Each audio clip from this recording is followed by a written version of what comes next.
Oh, yeah. That's right. It's Community Conversations. Good evening. I'm running my own show tonight, in case you were wondering why there's awful generic rock music in the background. It is 100% me. Welcome to Community Conversations. I'm going to fade it out. Slow fade. Or there we go. Well, it doesn't fade in real time. That was awful. All right, pausing. It is Tuesday night, June 11th, 7:01 p.m. on the East Coast. As always, take a moment, say hello. Let us know you're here. Let us know you're here and where you're from, and we'll get started in just a couple of minutes. How's everyone doing tonight?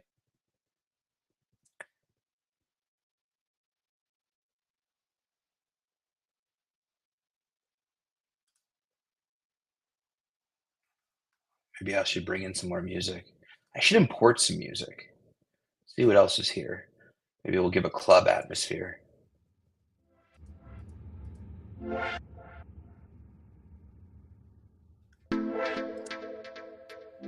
Hey, Nathan. Yeah. Here we go. Hey, Katie. All right. Oh, this is your first time here. Welcome, Dorina. I should probably then stop the shenanigans. This is embarrassing. I'm embarrassing myself. Let me turn off. Let me turn off the music. I was trying to make it spicier tonight. All right, no more music. We'll get started in just about 1 minute as people get in and settled. If you're just joining us, please let us know you're here. Say hi. Let us know where you're from. Hope everyone is doing well. Hey, Jen. Good to see you. Hey, Robert Spence. Good to see you. Oh, Deleuze. I feel like it's been a minute. How are you? All right. Now we're cooking. So I'm just going to announce, usually, obviously, we have an amazing individual from the IOCDF behind the scenes, but I have asked and requested to run this show and to support them because they work very hard. So it is me and just me alone. So as I pull things up, I might be a little slower than I usually am. So apologies. I'll try to keep things as smoothly as possible. But just a heads up on that note. So with that, let's get started. Let me get through some housekeeping, and then we'll dive right in. So my name is Ethan Smith. Welcome to Community Conversations. I'm a national advocate for the International OCD Foundation. So this live stream is intended to serve as wow. All right then. This live stream is intended to serve as educational content and not intended to replace therapy. For treatment-related questions, please be sure to work with your local provider or contact a local clinician. The IOCDF is not a crisis hotline. If you are ever feeling suicidal or unsafe, please go to the local emergency room or call 911 or the 988 Suicide and Crisis Lifeline by dialing 988. As always, we like to keep this a safe and inclusive space.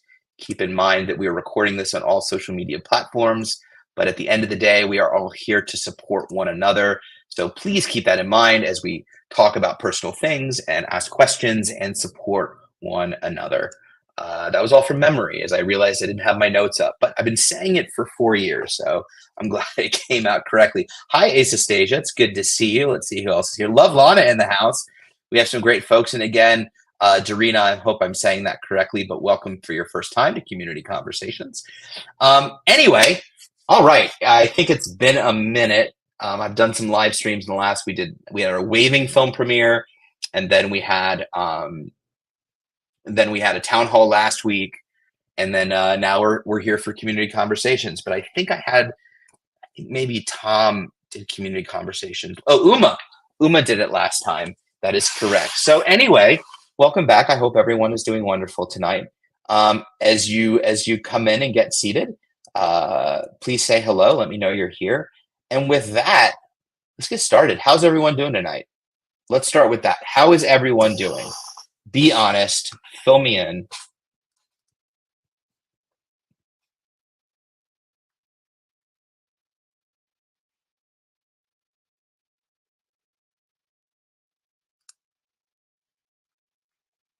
there can be, I guess now we can do some waiting music while people answer the question, huh?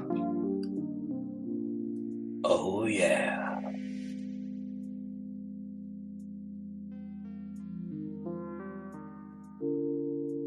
Smooth rock, light, soft light favorites, community conversations. Oh, no. I appreciate everyone answering so quickly. So, high exposure movie. I'm glad you're doing. I'm welcome, and I'm glad you're doing great. Love Lana, why are you weak tonight? Why are you not feeling well? Valerie's tired. I relate to that. I am tired too. Dorina, I'm so sorry you're going through a breakup. That is not fun at all, and we're sorry to hear that. In any way we can support you, please let us know how. I know OCD likes to latch on to things like that. Hopefully, that is not the case for you. But if it is, please let us know how we can support you. And Robert, I'm so glad to hear that you're doing well. And Nathan, same for you. I'm glad you're doing well as well. Val, I'll bring the music back, but usually people take a minute to answer. So I was like trying to kill time, but you guys came in quick. So I'd be happy to, as always, worn out but chilling. I think that's okay. I think chilling's a good place to be, and worn out is okay too. I think that is okay. It sounds like there's a range of emotions. Let's see, where am I? It's been a challenging couple of weeks. Work has been hectic, fulfilling, but challenging. And for those of you that follow along on a regular basis, I had some health stuff come up in March and April, and I'm getting near this Friday. I'm having an MRI to double check on things, and I'm really nervous. It's to determine whether this mass that I've had has been growing or is stable. And of course, my OCD is latched onto that and is being really loud about what's going to happen and playing out all the scenarios and all the scary stuff. So with that being said, though, I'm here. I'm with you guys. I'm living toward a value-driven life and making decisions that are in my best interest and not in the best interest of my OCD. And that isn't easy, and it isn't always pretty. And I'm sure the week will get more challenging. And of course, waiting for results will be challenging. But we're just taking it a beat at a time here. And in the meantime, trying to make the best decisions we can, even if they're uncomfortable. Hey, Dave. And I'm so sorry to hear, Isastasia, that you had a hellish week and a huge trigger. If you'd like to, as I offered anybody, there is no requirement to talk about anything personal here. It is just a safe space where hopefully you feel supported and we can talk and hopefully offer some helpful advice just based on my own lived experience. But I'm also more than happy to just talk about me. So please know that for those of you that are new or just here for the first time, that if you want to talk or ask questions or be supported in some way, or you have things going through your mind, please feel free. I should say we try to keep this as safe a space as possible. Obviously, we're on social media, and this is recorded and will be posted later.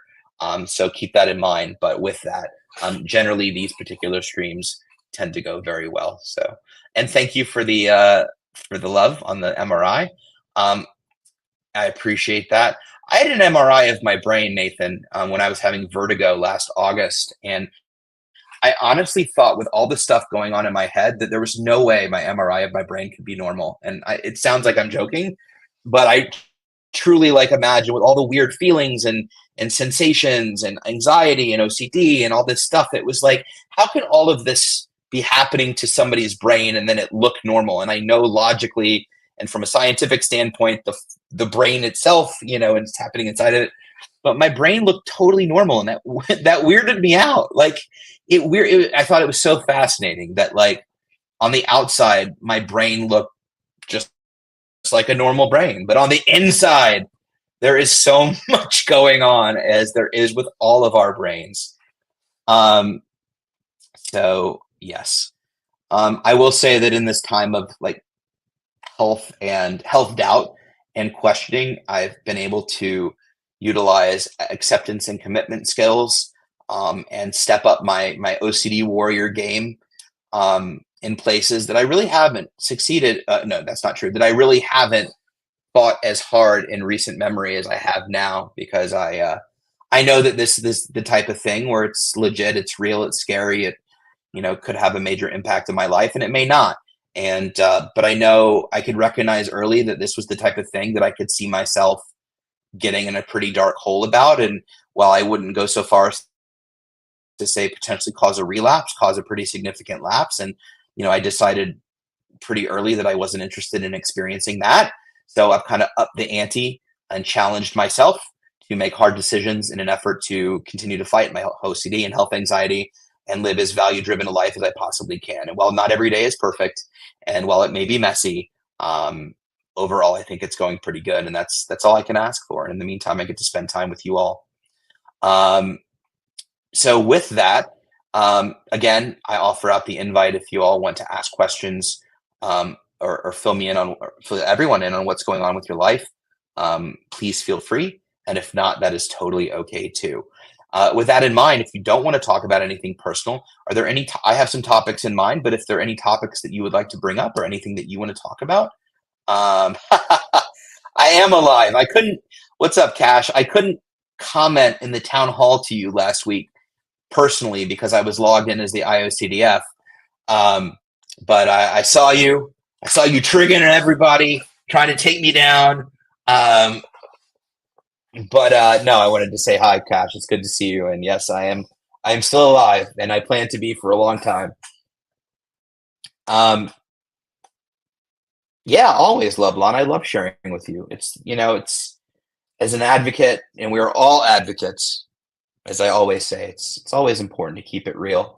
I think that's how we continue to find hope and trust one another. I don't think that advocacy ever has to look like perfection, or always feeling well or doing things right, because that's just not reality. That's not life. Life has so many ups and downs. It can be so beautiful and so painful all at the same time. And so, as real as I can keep it, I want to keep it real. So Steve, hi Steve. I hope you're well. Asked a question. Let's pull that up. So good evening. So I understand that stress and anyone can be hard to deal with, and everyone reacts differently when presented with situations. I've noticed having children that are on that severe end of the spectrum where OCD is concerned, that stress causes much more display from repetitions to intrusive thoughts. Sometimes this lasts a while and gets worse before it gets better. Is this typical? Okay, so I was just rereading, make sure I understood. So yes, great question, Steve, and it is absolutely typical. Whether it's good stress or bad stress, and whether it's in children or adults, any type of stress is very commonly a primary instigator, trigger, hot button, if you will, to cause an increase in OCD symptoms, and that's due to a couple of reasons. Typically, stress is around things that we care about, whether it's family, friends, education, work, relationships, things like that. And because of that, and OCD also typically attacks the things that we care about most, the things that we value most. So because of those two things, when stress is experienced and invited, usually 9 times out of 10, very frequently, we'll see an uptick in OCD. And you'll most likely, regardless, see an uptick in obsessive thoughts. Now, whether the compulsions are completed and you'll see an increase in the disorder overall, remains to be seen. It depends on your own treatment and where you are in your own recovery. But very, very common, not unusual, extremely typical. And to my point, even because it's value driven, that's why we also notice OCD getting loud in very happy times. My wedding, for instance, my OCD was screaming because I didn't want anything to go wrong. And what if I got sick? And, all the things, or, anything value driven and good that are happening is an opportunity for OCD to mess it up. And so whether good stress or bad stress, eustress or distress, it's the only thing I remember from psychology in high school, that yes, it is very typical to see a flare up in OCD symptoms, and typically when the stress is relieved, the symptomatology in OCD will decline, because the anxiety in whatever way was triggered is being satiated and relieved, so the symptoms go away as well. So hopefully that was helpful. So you're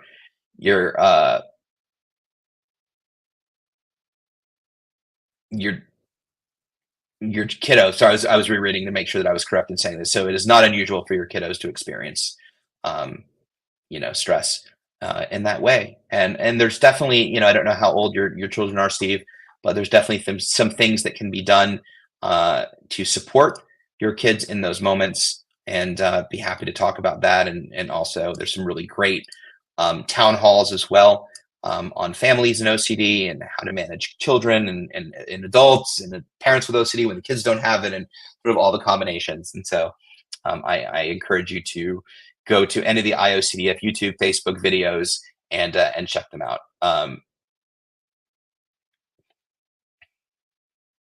Hi, Dorina. Have you considered doing this on Zoom so people could unmute and share? Just an idea. I love that idea. So we actually have these groups called special interest groups, or SIGs, and they're based on topic and they're through the IOCDF. And we always encourage anyone that's interested to in being involved to get involved. And those are definitely wonderful places to get involved, to speak, to ask questions, to share, and all of the above. And those are really good spots for these. We have done some events through Zoom for various reasons. We want to make sure not everybody has access to Zoom. YouTube is easily accessible, and so we tend to do at least these live streams where we can interact through chat. But I love that you want to talk. I love that you want to unmute, and I love that you want to share.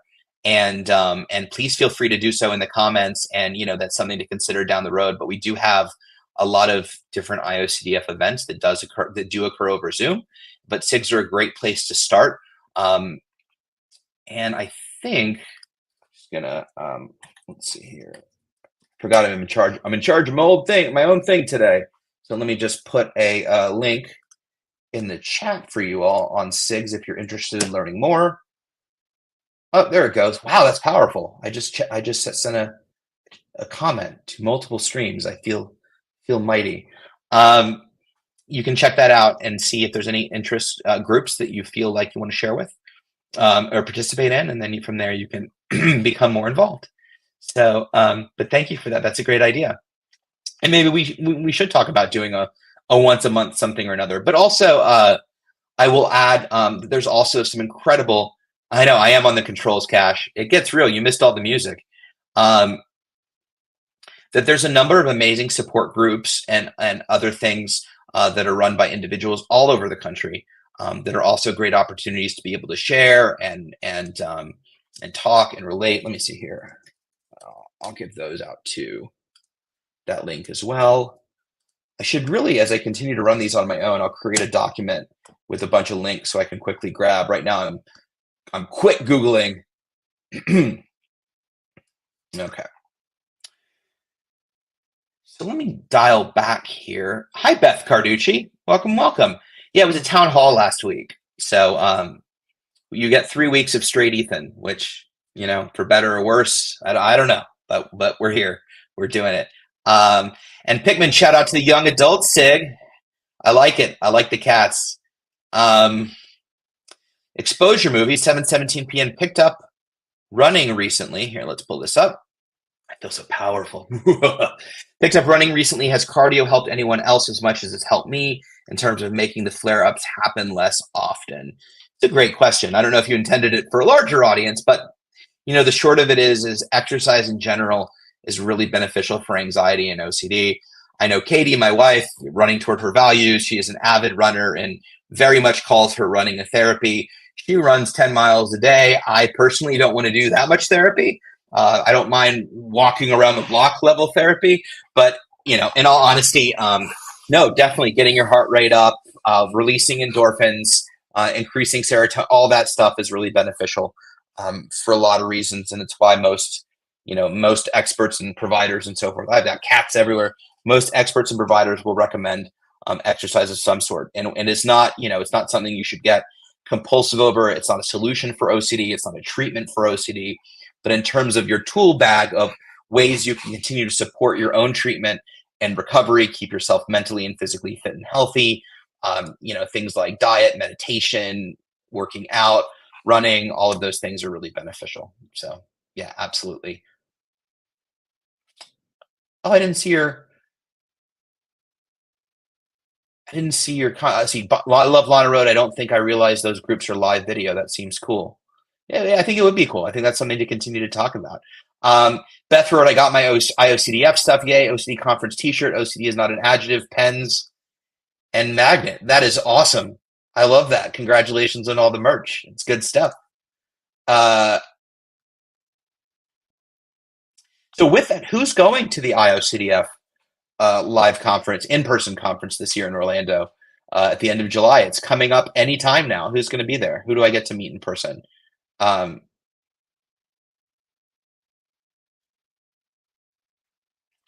oh, Isostasia, I appreciate you. Well, I'm not going to post it, but do you mind if I share your comment?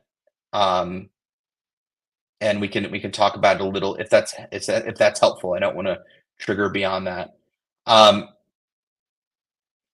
no, Pickman 44 says I've been going on more walks and it's gotten warmer and it's helped my anxiety and depression, not cured but improved. And that's the goal.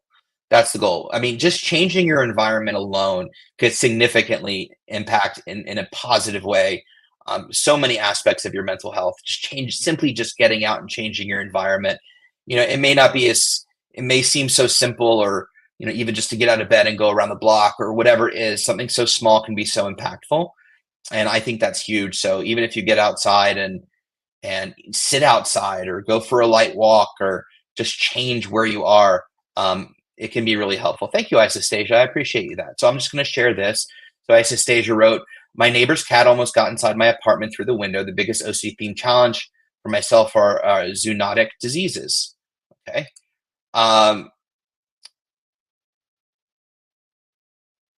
So I was just reading. I saw Beth replied. So yes, that sounds like that could be very triggering, Isostasia.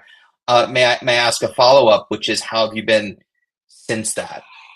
How are you doing? And how are you doing? How are you doing coping since that trigger?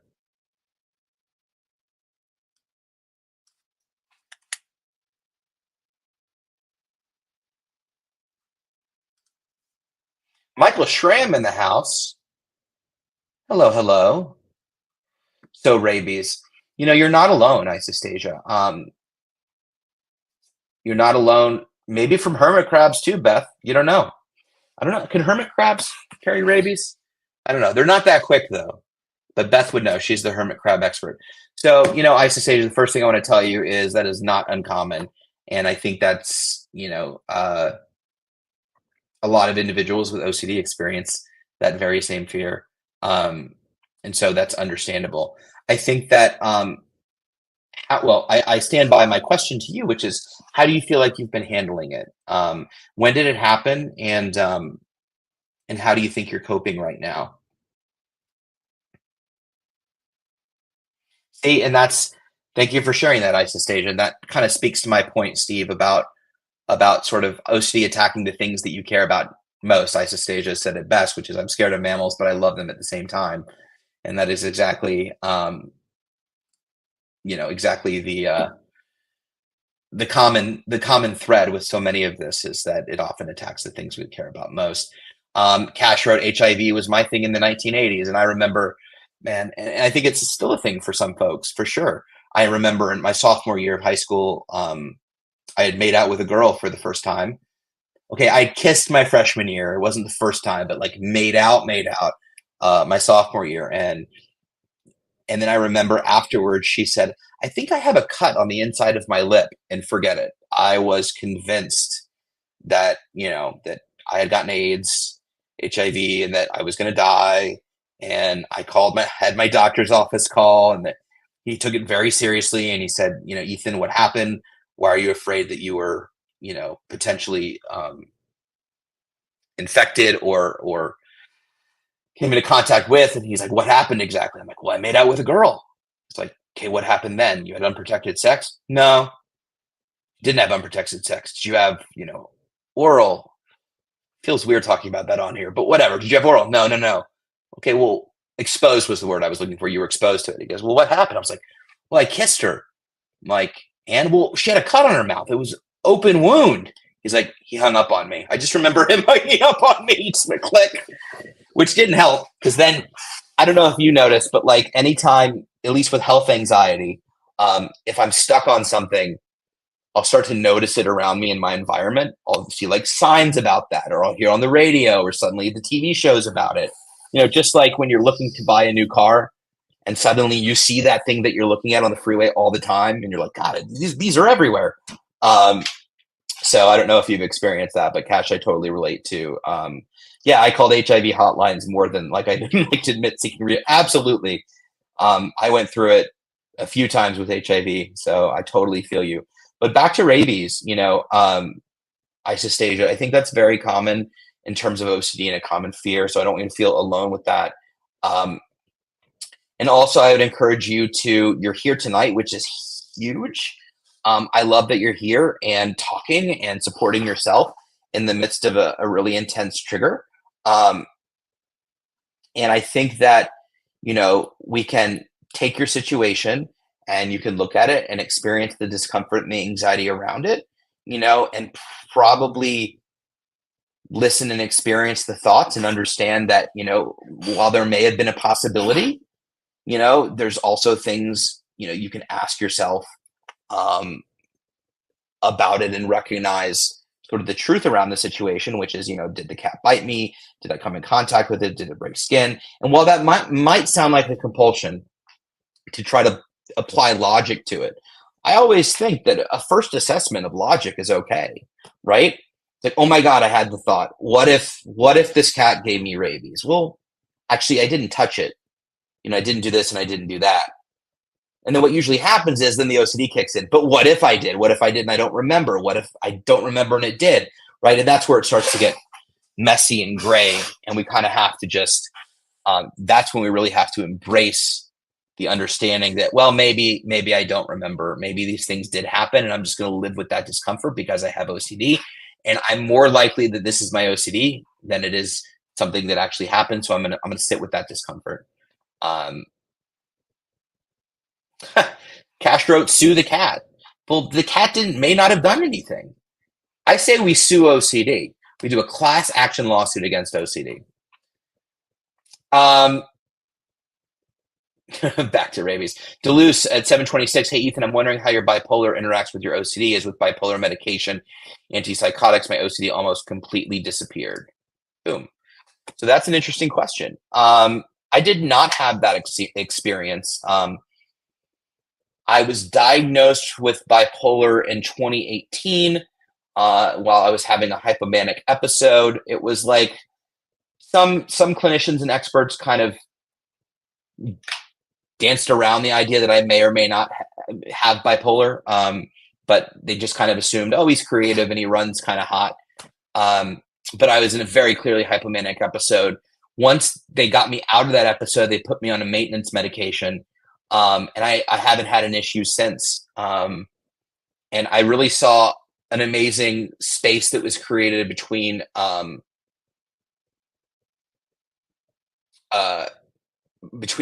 choices and my emotions. And that made a huge difference for me, but I don't know that I noticed any major differences in my OCD. But also by that point, I'd had OCD treatment. And since then, my OCD has been in a pretty solid state of maintenance and recovery. Not to say that it doesn't kick up or flare up or down at any given point, but it was kind of, so I personally didn't notice anything change with my own OCD, but I think that's really interesting. And I think that, at least from a hypomanic side and a depressed side, obviously being in those states can exacerbate OCD, whether it's more time to think about thoughts or just being a bit manic about things. So it does make sense that they're related. I don't scientifically know the interrelations of bipolar and OCD and why medications may help or not help. I know that antipsychotics are sometimes prescribed for OCD, even though someone may not have bipolar. But at least my own experience is, I didn't see a change in my OCD symptomatology when I went on bipolar medication. But that's not to say it could happen.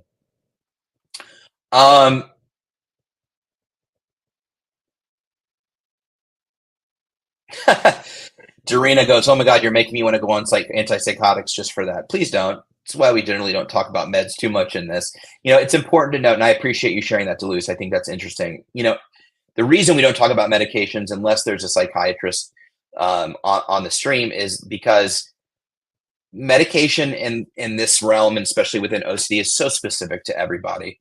It's not like Advil or Tylenol where the majority of people who take it will see a reduction in their pain, right? The same 100 people can be on the same one medication, and all of them experience a completely different response to that medication.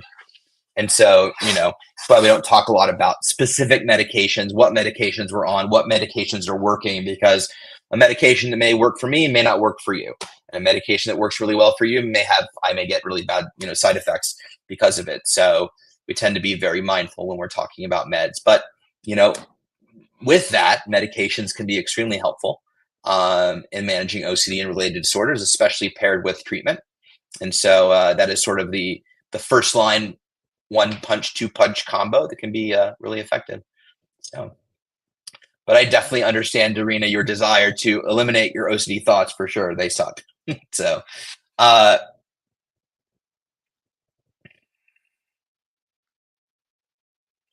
Isostasia wrote, it's absurd because the rabies in my country are very, very low, all from wildlife and non-existent in my city. But first of all, give yourself some compassion because OCD is absurd, right? It is absurd. Even if it's based in reality, like AIDS, like rabies or my own thing or health, it is absurd. We jump to the furthest gone conclusion.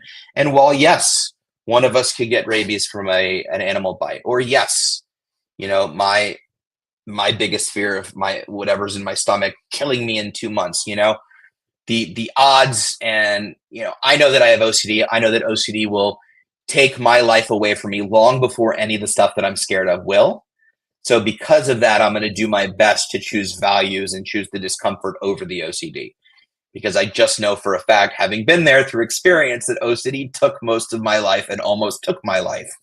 And so I just snorted. I hope nobody heard that. Anyway, so if it's between protecting myself from what I fear versus protecting my OCD, I'm definitely not going to protect my OCD. But you apparently all know a lot about rabies, and Cash knows that koalas have chlamydia. I'm learning a lot about STDs tonight. So thank you for this education. This is amazing. Beth Carducci asked, Ethan, you had COVID once and Katie twice. That is correct. Katie had it twice. She had it once when we got back from Disney in 2023, twice when we got back from our honeymoon, during our honeymoon at the end of 2023, and I got it on our honeymoon for the first time in December in 2023. So that is correct.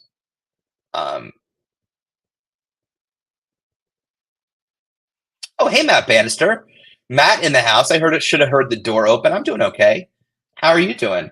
Michael Schramm wrote, not saying this is the reason, but I received ketamine treatments for depression and feeling much better depression-wise, which in turn I think has helped me focus on my OCD, which has improved and well. I love hearing that. Thank you for sharing that, Michael. I love that you're feeling better all around, and that is really important. And I mean, look, these comorbid conditions, whether there's depression is a primary diagnosis, or OCD is a primary diagnosis, or dealing with multiple things at once is not easy, and it's very difficult to effectively treat and focus and work on multiple things simultaneously. That's why substance use disorder and OCD is so difficult to treat. Unfortunately, now there's places that are treating those simultaneously because it's necessary to do so. But Michael, that's a perfect example of the importance of getting whatever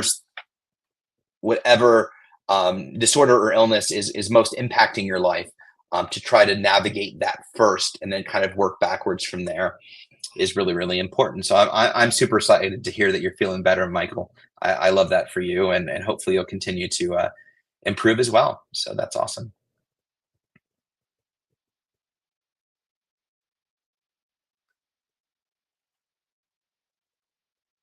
Nathan Rice wrote, OCD has robbed me of a lot of things in life, some that I can't get back.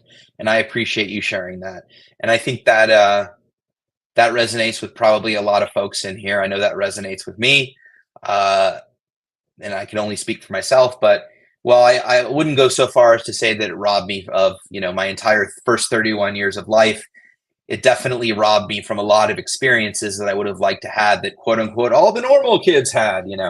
Um, and and while I was angry for a long time, when I got better, realizing sort of the aftermath of what OCD had stolen, whether it was making friends, going out with friends, going to sleepaway camp, going to college, kind of all the things, all the major milestones that I missed out on. Um, I am grateful for where I am in my life right now, being here with you, being able to advocate in the way I do for OCD, being married to my person.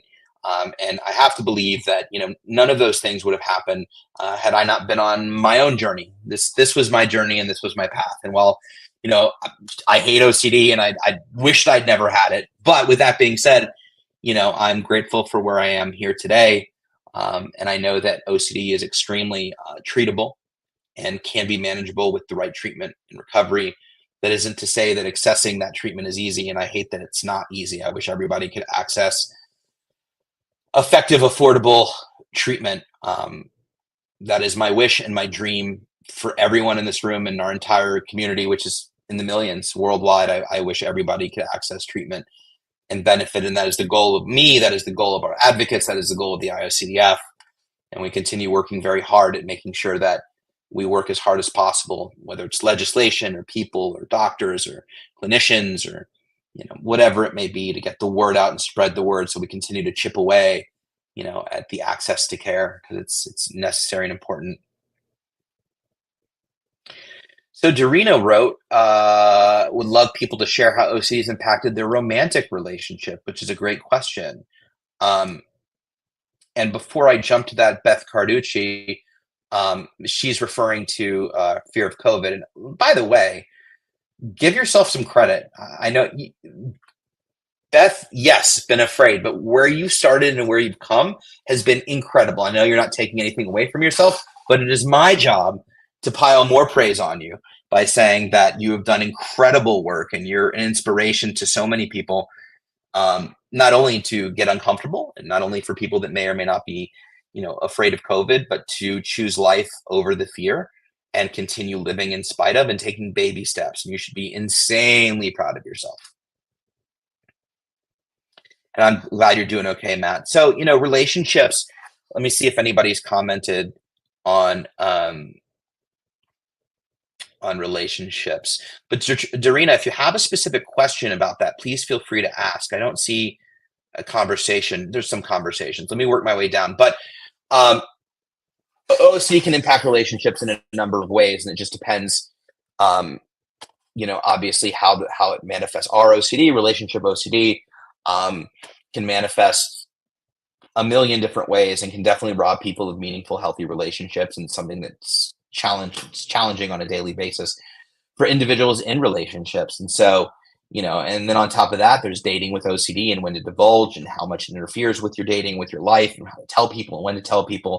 There's some great live streams on dating and OCD and relationships in OCD. We've had a lot of talks about them at the conference. And by the way, if you aren't going to the conference this year, there are hybrid models, hybrid options available this year, and live stream options available. I actually don't know too many details about those.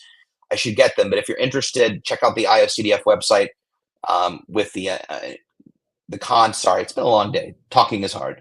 But find out more information about the in-person conference, and they should have a significant amount of details about how to access online and what will be available online.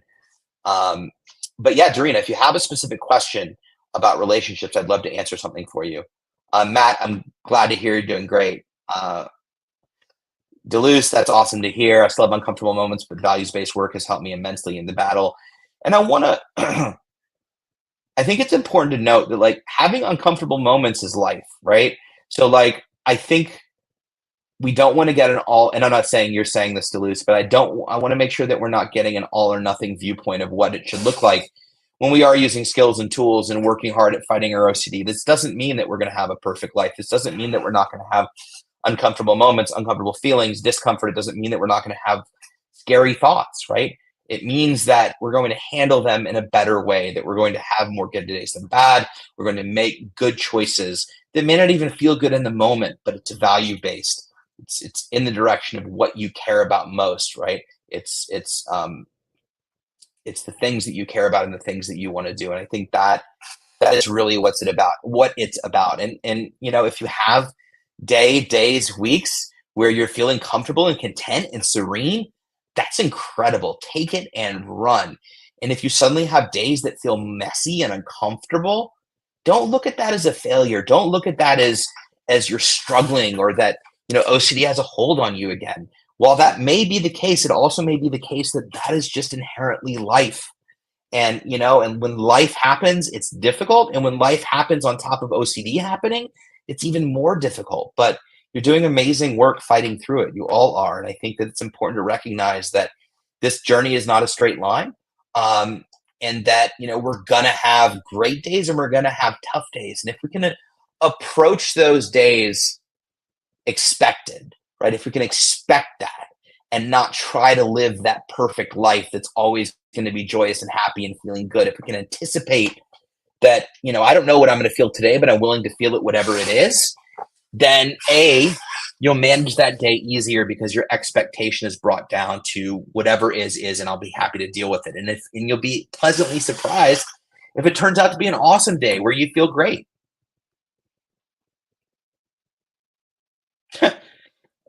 Beth is the squirrel whisperer. Who knew? Who knew? Sorry,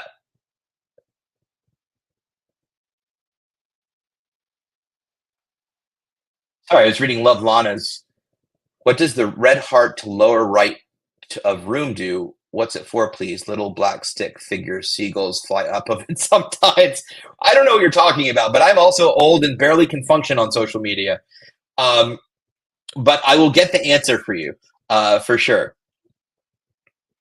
So Darina Nathan wrote, OCD causes me to have lots of problems with romantic relationships. And Nathan, if you haven't already, if you're willing to share, I know that would help Darina a lot. It floats up in the air for all to see. Hearts. Okay, so it creates hearts. Give me lots of hearts. What's up? Deleuze asked, I was about to read the time so they could pull it up, but I'm in charge. So see, I can make it go away and come back. It's very exciting. Ethan, do you ever experience irritability with bipolar? Because right now I think instead of anxiety, I usually get angry at OCD. It's a tough question. And the reason I say that's a tough question, because it might be hard to tease out anger and irritability, because OCD makes me irritable and angry. I don't know that I equate it to having bipolar or being bipolar in a specific moment. Also, my bipolar through medication is completely controlled. I haven't had an episode at all since I went on medication. And I was diagnosed bipolar 2, and I wasn't having depressive states. I was just having hypomanic states. So, I would imagine just the nature of bipolar that, if you are in one state or the other, I'm sure that your irritability is increased, as well as your ability to manage anger. But I also think it's valid to be angry at OCD. And I also know that when I've messed around with medications, typically my own agitation and irritability increases until I'm stabilized again. So, whether that's that irritability or anger toward OCD is related to bipolar, that's probably a question I cannot answer. I think that we go through different seasons, and it may very well be part of it, or it may just be that in that moment it's pissing you off that you're experiencing OCD and you're angry about it. And I think that's completely valid too. And I'm sure that many people can relate to that as well.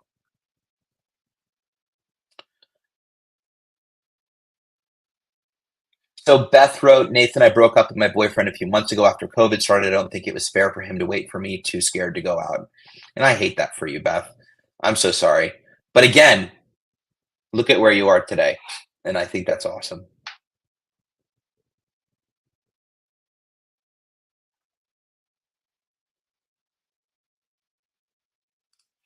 Cash wrote, "We are all on our journeys, harder sometimes than others, but even a stop clock tells the right time twice a day." You know what a stop clock doesn't do? It doesn't go into a live stream and show up for itself. It is right twice a day, but I say yes and Cash. I think that's a good analogy. I like what you said before, but I also like to say that look at us all here, showing up, doing hard things, whether you feel like it or not. I think that's awesome. So way to go, everyone.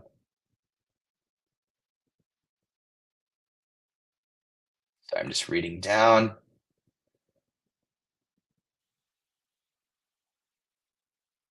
So Beth is talking a lot about COVID, and I see a lot of conversation about fear of COVID and long COVID and getting COVID and all that. And I think that we can touch on this a little bit, which I think that that COVID, obviously when it first came on the scene, yeah, it was terrifying. It really was. It was something we'd never seen before. It was nothing experienced.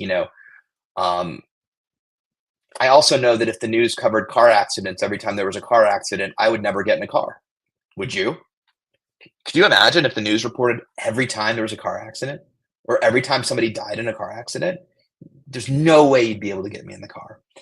I'm not at all saying that COVID didn't kill hundreds of thousands, if not millions of people. I'm not saying that at all. What I am saying, though, is uncertainty in life has always existed, right?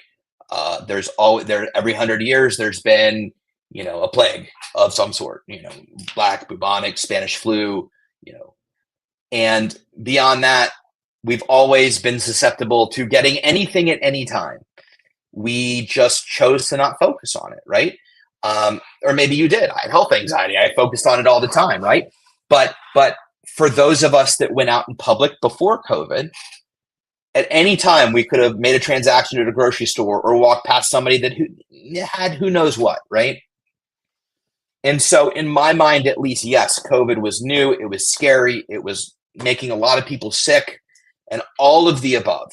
So I'm not at all minimizing COVID, minimizing the impact of COVID, minimizing the effects of COVID. That's not what I'm saying. What I'm saying, and it's just my opinion, that the level of uncertainty in life didn't increase because of COVID. There was still an equal chance that all scary shit could happen or not happen, right? So I think we did the best that we could. We followed the rules to the best that we could. We navigated as best what we could. Everybody kind of did what was comfortable for them. And I was hyper vigilant for a very long time. I wore masks and sanitized much longer than a lot of my friends. I still fly with a mask because I discovered that you don't get sick when you fly with a mask. Every time I flew, I got a cold 3 days later. Now I never get that. I'm like, screw it. I'll wear a mask every time I fly. But I think that's important. And you can agree or disagree. Please, either in the chat is great. But I think it's important to recognize that the level of uncertainty in life, whatever danger we perceive, didn't change with COVID. I think it stayed the same. And I think that at this point now, I definitely think that a lot happened because of COVID, obviously from individuals becoming less social to the way we interact with people, to the way we think about things. I mean, I never heard a cough or a sneeze before COVID in an audience or in a room. And now the minute somebody coughs, I'm like this. I mean, like I feel like I could hear it. Like that's my secret power, is hearing coughs and sneezes. But I think that COVID, we can treat the OCD fear of COVID just like we can treat any other OCD symptom. And I know that the OCD will argue, yeah, but this really happened. This really did kill hundreds of thousands or millions of people. This really did. But there's lots of examples of OCD themes that really did happen, right? But when we have to look at ourselves and look what's impairing our lives and look at the life we want to live, we have a decision to make. And that decision is protect ourselves against the thing we fear most, which usually means giving up your life in some way, if not a big way, or taking a chance. And what does taking a chance look like? What does that give you?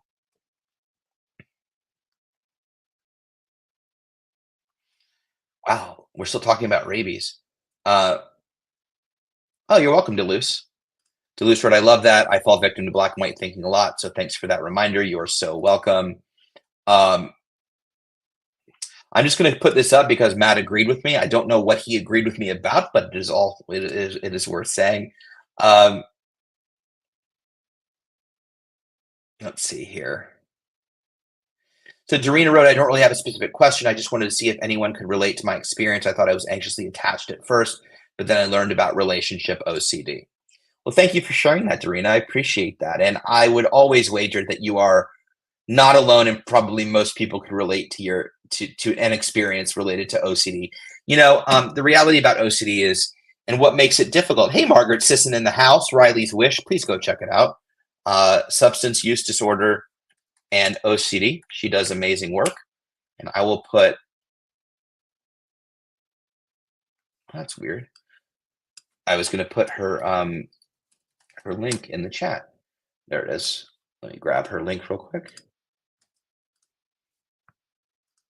There we go. So I think that, what makes OCD challenging is that, you may have your main symptoms and subtypes at the time, but then something new happens and it latches onto something else. And while we feel like we've learned to manage whatever that usual thing is, when the new thing pops up, it feels scary and new, and that we don't have the skills to handle or manage it. And, a lot of times we can get into a relationship and suddenly discover that, oh my gosh, I'm afraid of this. I'm scared of that. What if this happens? What if that person doesn't love me? What if I want to cheat? Oh my God, what if I saw that a million different things, and we don't feel equipped to deal with it and navigate it. When in reality, the skills and tools that we've been able to learn through exposure and response prevention, acceptance commitment therapy, apply to all subtypes and symptoms. And so it's very, very common for OCD to attack relationships, whether that be romantic relationships, friend relationships, family relationships. It is not unusual, to say the least, but there's lots and lots of things that that can be done about that. And I'm glad, Dorina, that you've learned about relationship OCD, and however it relates to your own experience. Hopefully you can get additional insight to help you navigate. And of course, the IOCDF and we are here to support in any way that we can.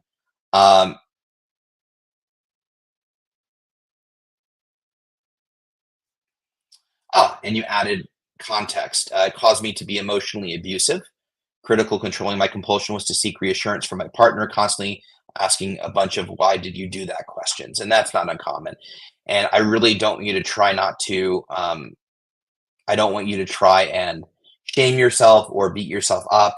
I want you to show yourself, as a first timer, Doreen, I want you to show yourself lots of self compassion, lots of love. We don't know what we don't know until we know. And OCD is a disorder. It's a disease. It is not a decision. It's a bitch, for lack of a better word. And I'm sure you feel all kinds of things in your heart. And I'm sure at the time you also knew that something was off, and you didn't really feel that way. But at the same time, I feel really uncomfortable unless I ask this question to get certainty that I understand what's happening, to make sure and I'll get all the certainty that I need. And so, I think insight is incredible. I'm so glad that you have some. I just want you to give yourself lots of love, lots of compassion. Understand that it was OCD, and, it wasn't you and your values.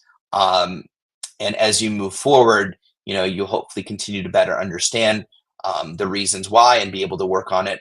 So, you can have a better experience in the future. Yeah. And Cash wrote, I've had arguments to just try to satisfy. I think we all have.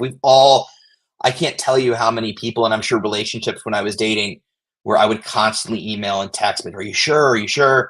Did you do that? Did you not do that? Are you sure are you mad at me? Did I this? Are you sure you're not mad? And then when you do that, you create the reality that you're afraid of, and then you start to do the things that you're afraid. So you are not alone, Dorina.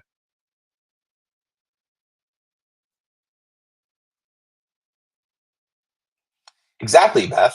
So back to the car accidents, and we have seen car accidents while on the road, and I never once thought, oh wow, that could happen to me, or that could be me. Yeah, no, it's whatever, and I'm sure some people have, but I think it's how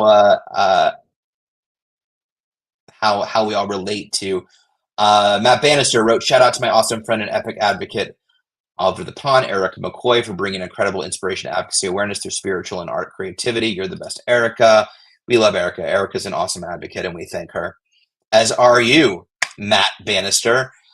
Cash, always sorting out the important questions. Do you think Reverend Kate will divorce you soon? I'm willing to live with the possibility that she may. I don't think so, but I don't have certainty. But I also, anything I say, I'm going to get in trouble. So I don't think so, but I don't know for sure. So I'm just going to have to live with that discomfort. Cash, if it were anybody else, but I strangely love you. Um,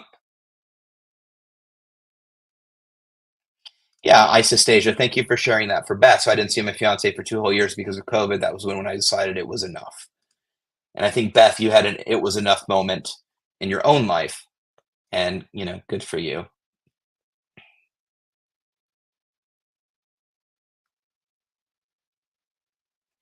Yeah, sneezes, for sure. Uh, let's see here. We've got about 4 minutes left. Any final questions? Exactly. So that was my point. Plenty of people get the flu and get complications, but that isn't the media didn't help. And look, I think the media doesn't help a lot of things. Being in the media, I can tell you I'm not sure the media does. They do more harm than good.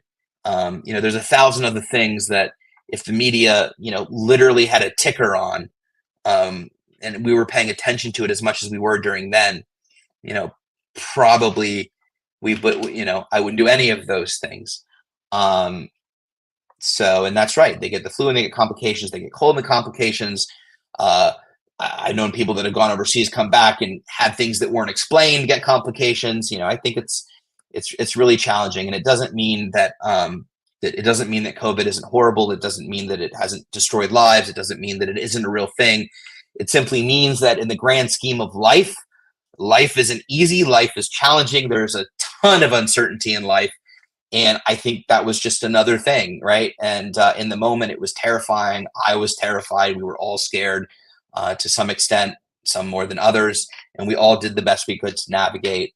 And now with the information that at least we know, I mean, like the news comes out with, I always joke that like one day they're going to come out and say broccoli causes cancer because I love broccoli. Like I always feel like the thing that was super healthy 10 years ago is now extremely dangerous now. So I'm just waiting for all the things that I do or love or eat to later come out that it turns out like, okay, so a new article, I was taking fish oil for my heart. My heart's fine. I just took it because doctors said, oh, it's so good for your heart, the fish oil. So then all these articles come out saying, actually, if your heart's healthy, it's really bad for your heart. It's only good for your heart if your heart isn't healthy. So I stopped taking fish oil. And I was like, the hell? Like I never expected to come. So it's like, who knows? And really, that's the thing, right? Who actually knows what is fact and what isn't? All we can possibly do is what's best for us in the moment with the information that we have. That's all we can do. Because inevitably, at some point, somebody's going to say a Jolly Rancher will kill millions of people. But until that happens, I'm going to occasionally enjoy a Jolly Rancher when I go to the dentist because they strangely have a bowl of them outside. But it's the truth. And I think it's a good lesson, which is we can spend all day long we have protecting ourselves from the things we're afraid of most.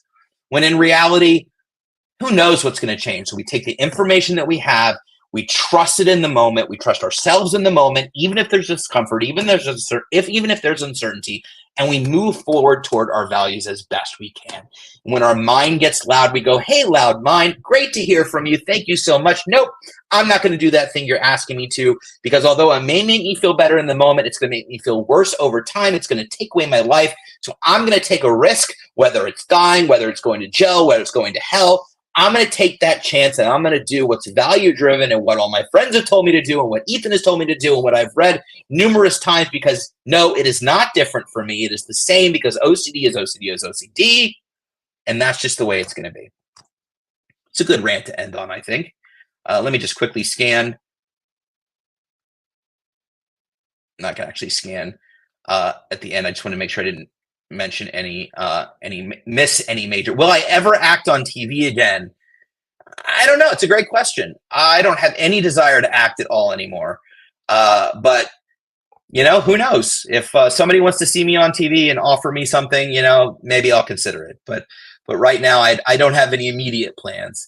I'm writing a movie, and I will tell you that if if I may put myself in it like a small, tiny role, but no, we're on to bigger and better things, at least for now. But I will never say never to anything because you never know. That would just go against everything I've just said. I can't give certainty around that, at least. And with all of that, let's see, I think that's everybody's major questions. And I'll go through these at the end and I'll email anybody or make sure. Elect Ethan 2024. I'm not running for, I don't want that job. Plus, you don't even live in America. Don't elect, what are you electing me for the UK? Nice try, Cash.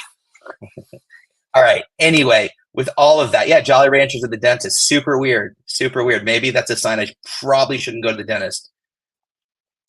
With that, I want to thank myself tonight for running the stream. I get an extra shout out to myself. I want to thank most importantly all of you. Great conversation. Thank you for being patient with me as I navigated all the buttons and the questions. Oh, let me pull Beth off. And I greatly appreciate all of you for your amazing advocacy and support and the way you just continue to show up for one another. It's really, really special. With that, some housekeeping. If you didn't get enough, tomorrow, June 12th, 12 p.m., we have a research roundtable with Kyle, and I think Dr. Abramowitz will be on. Don't quote me on that. And then next Tuesday, June 18th, we have a Faith and OCD roundtable. I will be back June 25th for another community conversation. And then in the meantime, we have Supporting Our Families on June 20th. You can check all that out on the calendars, excuse me, on the IOCDF calendars and programming.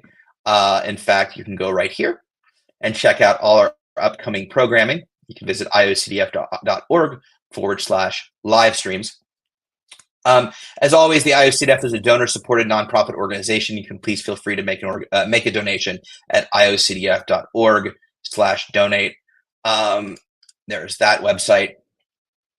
As always, if you want to find out if these are going on, when they're happening, tune in. Please don't hesitate to like, subscribe, follow all the things that all the social media channels, Facebook. Sorry, I was looking for something and trying to talk at the same time, which I shouldn't do. But Facebook, Instagram, Twitch, LinkedIn, all the things.